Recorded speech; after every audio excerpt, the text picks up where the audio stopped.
welcome to ask. Please like, subscribe, and turn on notifications. If you haven't already, it really helps. Thanks.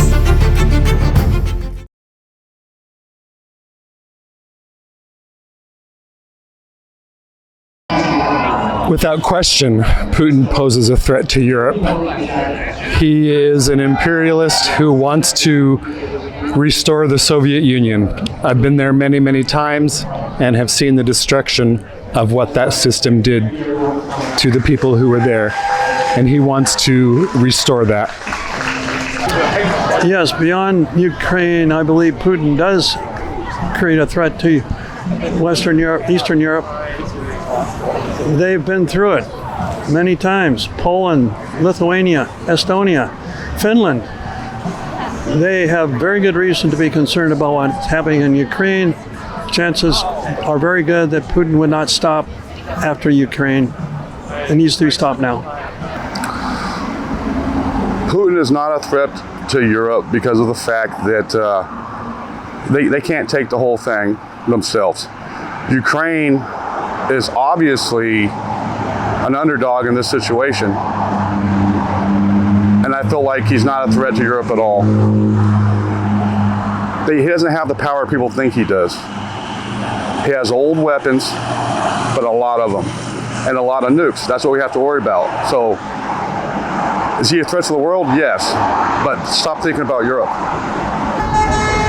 Putin's the biggest threat to the world surviving.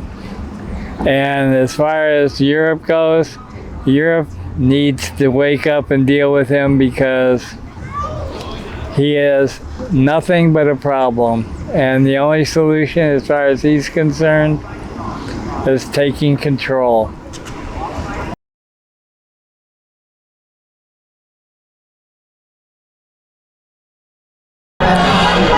I do believe the U.S. should continue to come alongside Ukraine because they are fighting a war for the freedom of all of us, not just their own culture and their own people. And if we abandon them after we promised them that we would provide security guarantees if they would give up the nuclear weapons, they did. And so are we going to continue the legacy of broken U.S. promises to the world? It's an abomination and it's wrong. By all means, we should continue. Yes, I do believe the U.S. should continue to supply weapons to the Ukraine. I think it's bizarre that we were reducing our support of the Ukraine. There's too much evidence that this is exactly what was the situation in the late 1930s.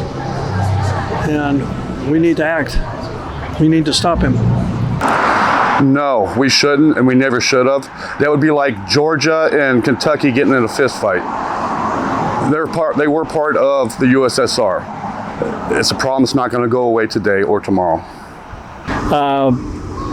As far as providing weapons to Ukraine, we need to provide weapons to anyone who is standing up to fascism, who is standing up to people controlling and not caring about the people that they are supposed to be in charge of.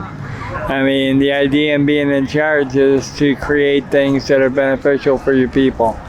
Putin's not interested. He's just like Trump. If it's not about money, if it's not about control, they're not interested. So yes, we should be giving weapons to Ukraine continuously.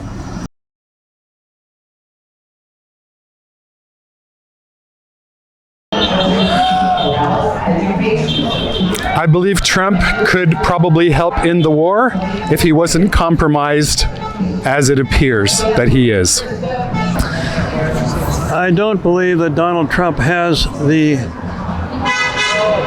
motivation or capability of stopping the war in the Ukraine. I believe his loyalties are mixed. I think he admires autocrats. Unfortunately, he admires Putin. He even quoted Putin as though he were an expert on democracy, on that the vote by mail was the reason that Trump was defeated in 2020 or whatever that was. So yes, I think Putin is danger to the world? I think Trump will do his best, but it's just politics. He's going to do his best to try to end the war. I believe that, but it doesn't mean it's going to happen. In reality, he only can do so much. Trump would like to help end the war because he wants the peace prize. But that's his whole thing. He's into collecting prizes, money, control, anything but caring, sharing, and taking care of the people that he was elected to take care of. It's ridiculous.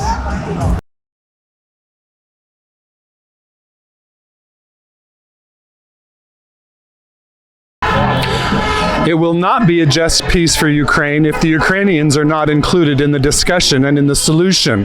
If it's coming from outside forces, the US and Russia, making decisions for Ukrainians, then it's not just, because the Ukrainians should determine what is just for them. I doubt that any peace brokered by Donald Trump would be fair to Ukraine. Trump has shown his cards so clearly that he is basically an ally of Russia. So no, I don't think he would be a fair peace brokerage if it's done by Trump. I look at the situation like it's Russia's territory. What are we going to do about it? Unless we really want to send our daughters and our sons over there and have them get involved. All he can do is conversate with them and try to make something right. So is it just peace for Ukraine? No, I don't think this is done. I don't think Trump's going to be able to handle it. The whole thing is that Trump's not interested in justice. He's interested in capturing, controlling, and remodeling it in his mind. I mean, look at what he's doing with this museum or whatever it is that he's trying to create by taking all this money that he could be using to feed people and to help with jobs, and he's not doing any of that. So why would he or Putin, either one, want to care about people? We need prayers to get them to care if we want a chance to live on this planet.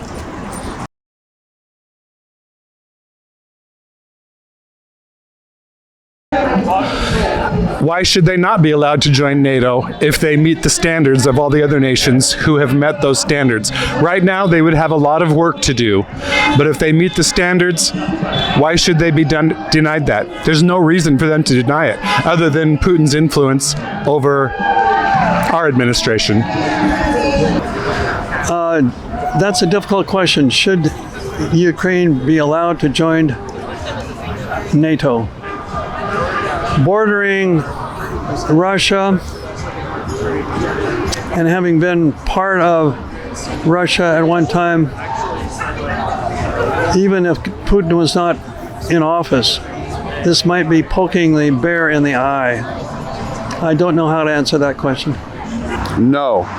The agreement at the end of World War II was that we would not encroach on Russia's borders. Simple. Of course they should be allowed to join NATO. I mean, understand, it's the little countries. I mean, look at what Ukraine's done. They have taken that giant, Russia, and put them on hold. There's no way in the world that Putin ever thought that this would happen. And I'm hoping that it's a signal to us, as it was today when we had this beautiful meeting here of people all coming together with one purpose: no kings. Thank you for watching. Feel free to comment and share to help be part of a larger conversation. See you again soon. Bye.